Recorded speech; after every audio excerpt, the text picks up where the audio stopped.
Figure, 1 in a million. Yeah. We need a we say. Now we say. Figure, no more you want to say. Upenye unovava sekavakava umwe wangu shinga iwe usangosava kunyangwe zvakaoma iwe chingotraya uchazoona kuti mangwana zvichafaya upenye unovava sekavakava shinga iwe usangosava kunyangwe zvakaoma iwe chingotraya uchazoona kuti mangwana zvichafaya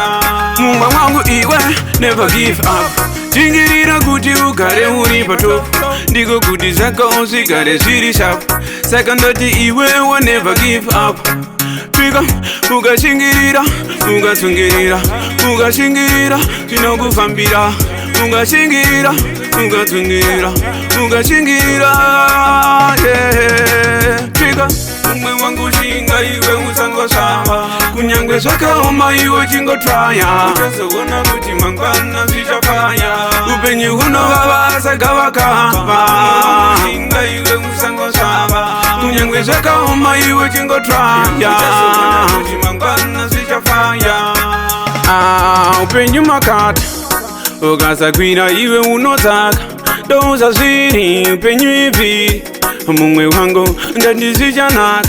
kuti uzonzi wagarika izi nyore hapana chinouya choka iwe urere zvinotoda kushinga hama kuti zviuye pane mupamba usadzokere kumashure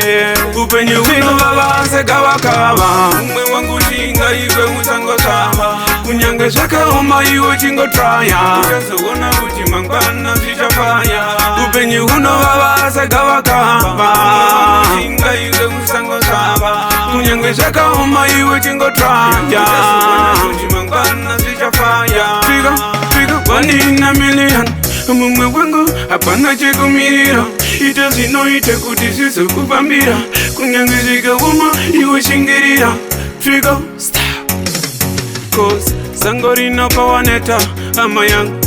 usafe wakuita hama yangu shanda usaadze maguta hama yangu usaadze maguta hama yangu umwe wangu shinga iwe usangosava kunyangwe zvakaoma iwe chingotraya uchazoona kuti mangwana zvichafaya upenyu hunovava segavakava